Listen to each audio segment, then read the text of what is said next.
안녕하세요. 저는 올해 45살 된 아주마입니다.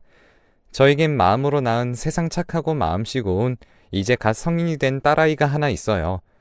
저희 모녀가 어떻게 만나는지 알려드릴게요. 전 어릴 때부터 사랑을 정말 부족함 없이 많이 받으면서 자랐어요. 집안에 딸이 귀해서 할아버지 할머니도 유난히 절 예뻐하시기도 했고, 그 당시 마을에 아이들이 없어서 그랬는지 제가 어릴 때 다들 저만 보면 항상 곶감이나 식혜를 손에 쥐어주셨어요. 그렇게 저는 어릴 때부터 부모님이나 할머니, 할아버지, 심지어 마을 어르신들에게도 예쁨을 많이 받으면서 컸죠. 그래서 전 어른들을 굉장히 좋아했고 사교성 좋은 사람으로 컸어요. 항상 나눠 먹는 게 도리인 줄 알고 받은 게 있으면 당연히 주는 게 있어야 하고, 남들이 꼭 저에게 그러라는 건 아니었지만 저는 꼭 그렇게 해야 했죠. 그렇게 마을에서 예쁨을 받으면서 그나 도시로 나가 일을 시작할 때도 윗분들에게 예쁨을 받는 법을 알고 있어서 정말 잘했었죠. 그러다 거기에 정말 어리버리한 남자가 하나 들어왔는데, 처음에 전 그 남자 보면서 사람이 어쩜 저리 어리버리하나 했었죠. 어떤 날은 회사 과장님이 그분한테 서류를 팩스로 보내라고 했는데 그분이 그 앞에서 우물쭈물하는 거예요. 근데 그걸 보고는 과장님이 "아니 팩스 보내라고 이 사람아, 저번에도 알려줬잖아" 하며 가슴을 쿵쿵 치시더라고요. 전 그걸 보면서 저건 어리버리한 게 아니고 그냥 어디가 약간 모자란 건가 했어요. 그리고 웬만하면 친하게 지내지 말자 생각했었죠. 그렇게 그 사람과는 거리를 두고 지내고 있는데 어느 날 일하던 곳에서 화재가 났습니다. 전 안쪽에서 일하고 있어서 화재가 났는지도 모르고 있었죠. 그런데 제가 일하는 사무실에 검은 연기가 조금씩 들어오기 시작하더라고요. 전 당황해서 문을 열고 나가려는데 문이 열리지 않았습니다. 살려달라고 아무리 외쳐도 밖에는 인기척도 들리지 않았고, 전 울면서 "여기 사람 있다고, 누구 있으면 제발 살려달라고" 소리쳤어요. 그렇게 크게 소리쳤는데도 밖에서는 화재 연기와 사람들 비명과 대피하는 소리 때문에 제 목소리가 들리지 않았나 봐요. 바닥에 주저앉아서 "난 이렇게 죽는 건가" 하고 있었죠. 모든 것을 포기하고 죽음을 받아들이려는 바로 그 순간이었어요. 밖에서 "여기 누구 있으십니까?" 하는 소리가 들렸어요. 저는 벌떡 일어나 "여기요! 여기 사람 있어요! 제발 살려주세요!" 라고 콜록대며 소리쳤죠. 그렇게 저는 사무실 안에서 살려달라 소리쳤고, 밖에서 문을 억지로 열려고 시도하는 소리가 들렸죠. 그리고 눈을 뜨니 전 병원에 누워 있었어요. 제가 놀라서 "살려주세요" 하며 눈을 떴고, 제 손을 잡고 옆에서 누워 계시던 부모님은 화들짝 놀라며 괜찮다고 절 안아주셨어요. 절 다독이며 "그 사람이 꺼내줘서 살았어. 나중에 그 사람 보면 고맙다고 그래" 하시더라고요. 제가 "무슨 말이야? 그 사람이 누군데?" 하니까 "이름이 뭐랬더라? 상윤인지 상혁인지 하는 것 같던데" 라고 하시더라고요. 제가 놀라서 "상혁? 김상혁 씨?" 하니 어머니는 "그래 맞다, 상혁. 성함이 김상자 혁자라고 하시던데 아는 분이니? 그분 아니었으면 너 진짜 큰일 날 뻔했어. 나중에 퇴원하고 꼭 밥이라도 사드리면서 고맙다고 말씀드려" 하는 게 아니겠어요? 김상혁이 누구냐면 그 회사에 어리바리하고 약간 모자라 보이는 그 사람이에요. 그런 일 생기면 가장 먼저 도망갈 줄 알았던 그 사람이 절 구했다고 하니까 전 어안이 벙벙해졌죠. 겉모습만 보고 판단하면 안 되지만 절 구해줬다는 게 정말 맞나 싶으면서도 한편으로는 정말 고맙고 용감한 사람이구나 했습니다. 퇴원하고 출근하면 꼭 고맙다고 얼굴 보고 말해야지 했어요. 시간이 흘러 기다리던 퇴원을 하게 되었고, 다음날 설레는 마음으로 출근을 했는데 그날 어찌된 일인지 한 번도 마주치지 않더라고요. 다음날도 그 다음날도 보이지 않아 전 과장님한테 가서 여쭤봤습니다. 과장님께서 "김상혁 씨? 개인 사정으로 그만뒀는데 왜? 무슨 일 있어?" 하셨어요. 제가 "언제요? 감사 인사도 못했는데 왜 갑자기 그만둔 거래요?" 물었죠. 과장님은 "그 상혁 씨 어머니가 홀로 사시는데 아프다는 것 같더라고. 그래서 자기가 옆에서 간호를 해야 할 것 같다고 하던데 김상혁 씨 번호 모르나? 알려줄 테니까 전화로 감사 인사해" 하며 제게 그 남자 번호를 줬어요. 전 그 번호를 받고 한동안 고민하다가 그냥 연락 한번 해보자 하고는 전화를 했죠. "저기 혹시 김상혁 씨 핸드폰이 맞나요?" 라는 제 말에 그 남자는 한동안 대답이 없더라고요. 그러더니 몸은 괜찮으세요? 하더군요. 그래서 제가 저인지 어떻게 하셨어요? 라고 물었죠. 모르겠어요. 그냥 그쪽일 것 같았어요. 몸은 괜찮나요?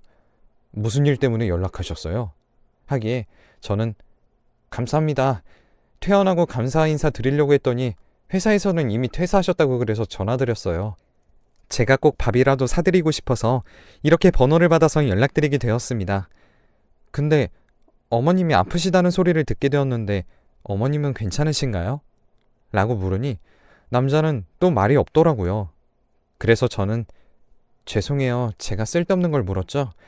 그냥 너무 감사하다고 꼭 전하고 싶어서 연락드렸어요. 하니 남자는 제게 어머니가 연세가 있으셔서 조금 힘들어 하시는데 괜찮아요. 그리고 물어봐줘서 고마워요. 하더라고요.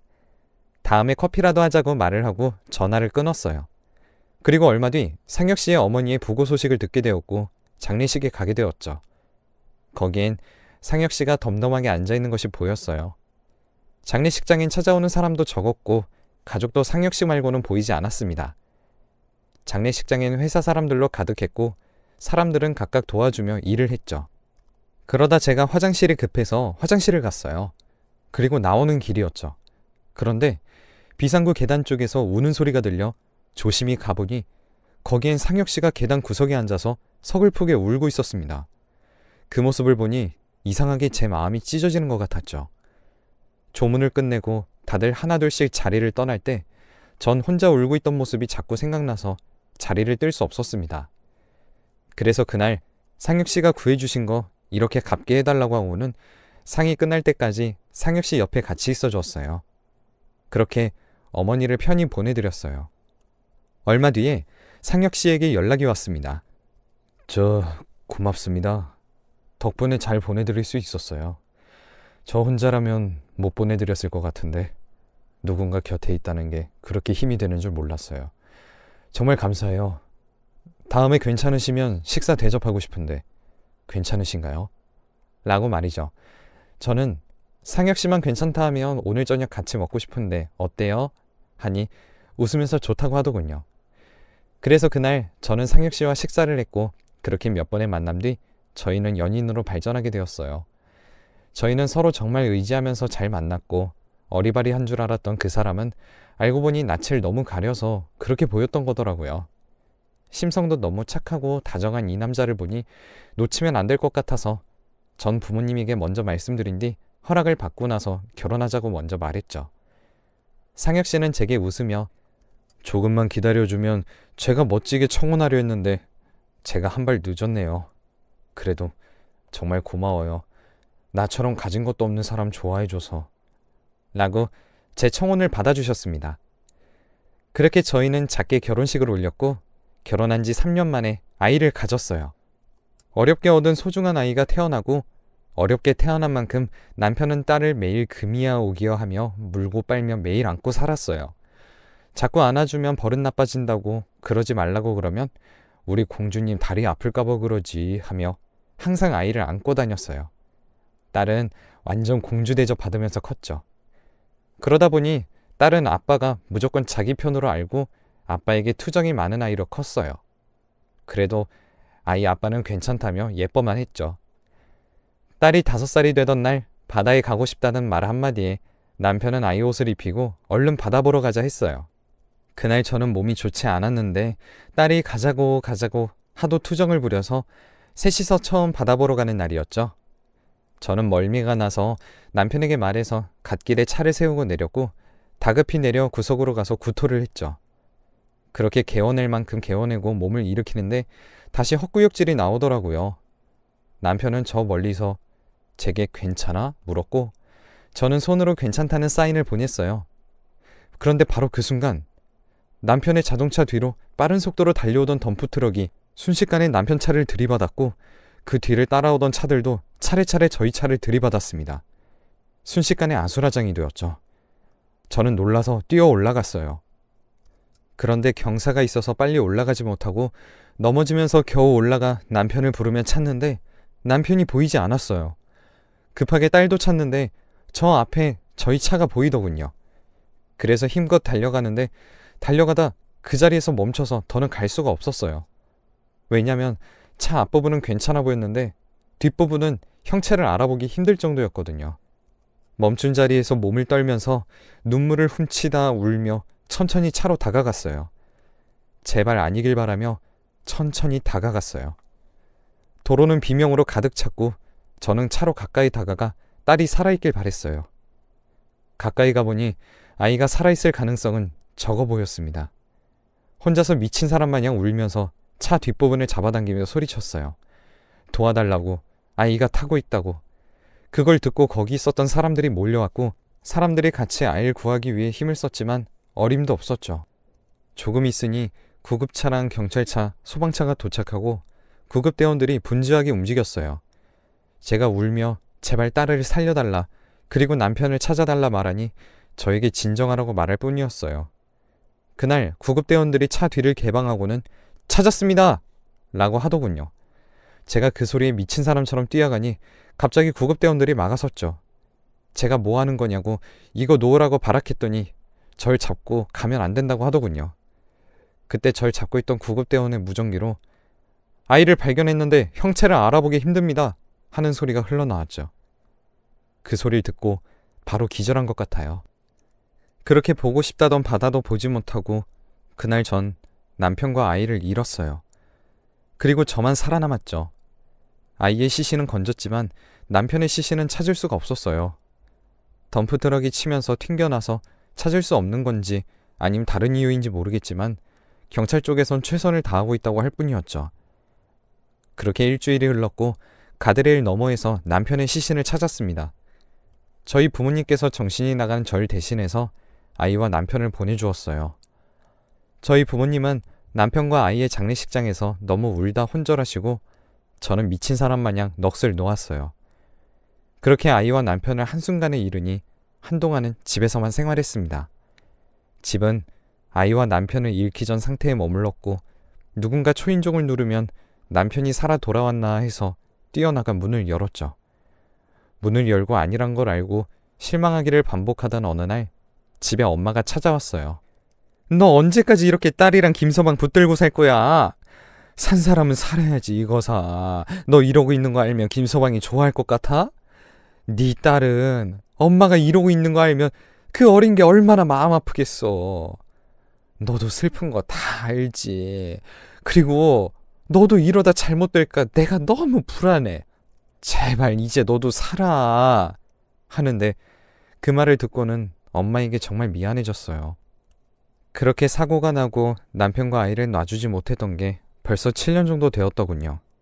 정신을 차리고 보니 저는 뼈만 남아있을 정도로 말라있었고 그런 저를 보고 하루하루 불안했을 부모님을 생각하니 너무 죄송하더라고요. 남편과 아이를 보내주기 위해서 하나하나 정리하기 시작했습니다. 첫 번째는 아이와 남편이 있는 곳으로 가서 충분히 슬퍼하는 일이었어요. 두 번째는 유품을 정리하고 마지막으로 딸하고 남편하고 같이 살던 곳을 정리했습니다.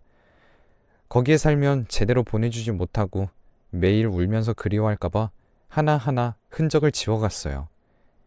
그렇게 지워가며 저는 살아가기 시작했습니다. 이사도 하고 거기서 새롭게 시작했죠. 일도 다시 시작하고 날마다 바쁘다 보니 슬퍼하고 우울해할 시간이 줄었어요.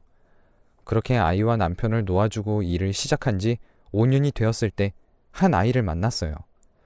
제가 일하는 곳이 집 근처 식당이었는데 거기에 항상 비슷한 시간에 오는 여자아이가 하나 있었어요. 항상 그 여자애는 식당에 오면 꼭 뭐 잘못한 사람처럼 고개를 푹 숙이고 밥을 황급히 먹고 갔어요. 그러다가 어느 날은 식당 안으로 들어오지 않고 밖에서 서성이나 가는 날도 있었죠. 처음엔 이상하다, 왜 오늘은 그냥 가지? 했는데 시간이 지날수록 식당에 오는 횟수도 줄어들더군요. 그렇게 그 아이가 신경 쓰이기 시작했어요. 제 딸이 그때 사고 안 나고 컸으면 딱 지금 그 여자애만 했거든요. 그래서 눈에 밟혔던 것 같아요. 그렇게 며칠이 지났을까요? 어느 날 아이가 식당에 왔는데 누가 봐도 맞고 온 것 같았죠.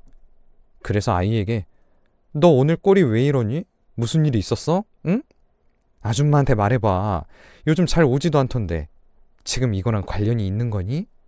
하는데 아이는 아무 말도 안 하고 저를 쳐다보더니 밥을 먹고 식당을 나갔습니다. 그래서 식당 사장님께 말씀드리니 사장님은 신경 쓰지 마. 딱하긴 한데 우리가 뭘 해줄 수는 없어. 본인이 알아서 헤쳐나가야지 별 수 있나?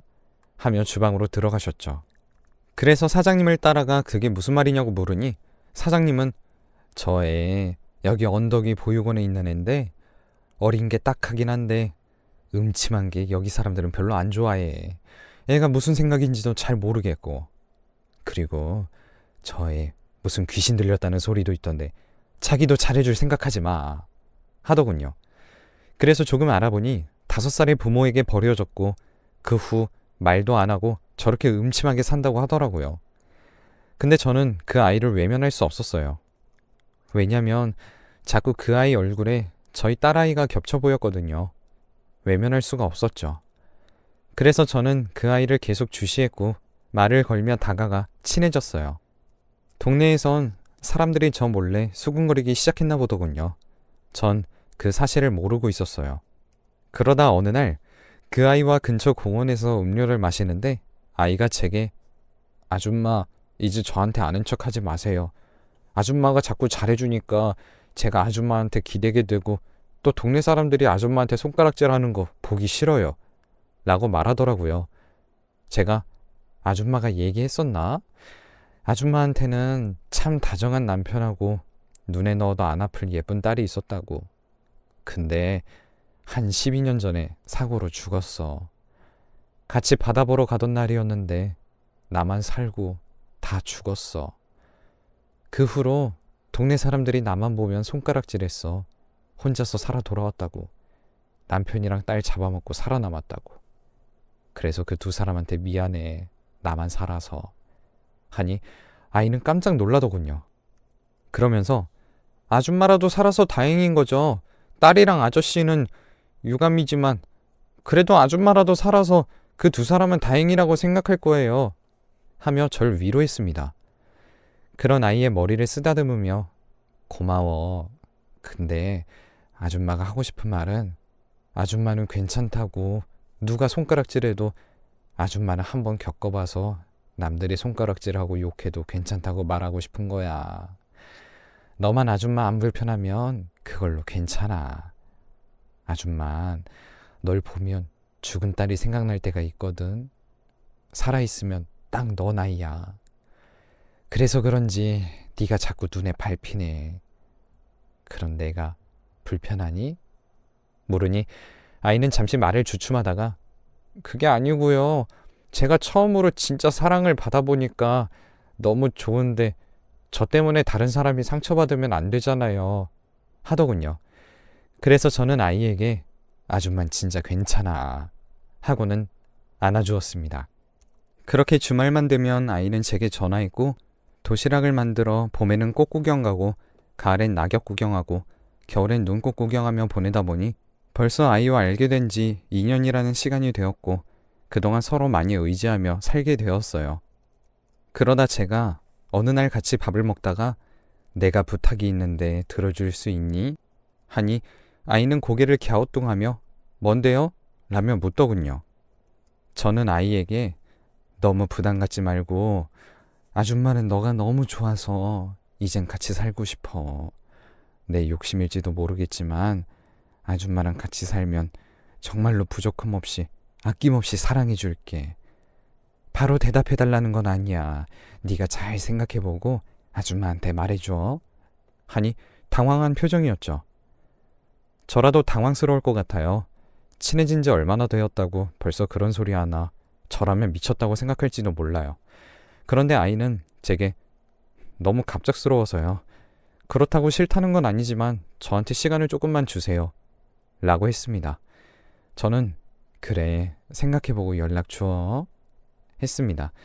일주일 뒤 아이에게서 연락이 왔습니다. 아줌마, 내년이면 제가 성인이 되면 보육원을 나와서 혼자 생활해야 되고요. 그래서 그런데 이기적일 수도 있지만 1년만 기다려주시면 안 되나요?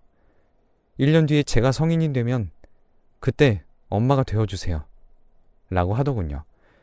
그래서 전 알겠다고 하고는 고맙다며 아이를 꼭 끌어안았습니다.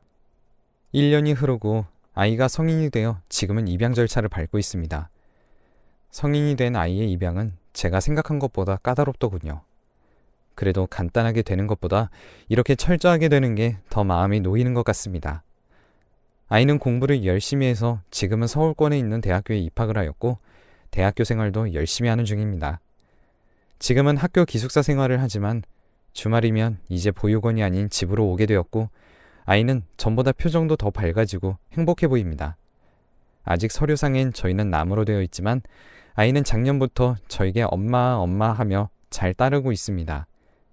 그런 아이를 보니 하늘에 먼저 간 남편과 딸이 혼자 있는 저에게 외롭지 말고 오래 살다 오라고 저에게 선물을 해주고 간 것 같아요.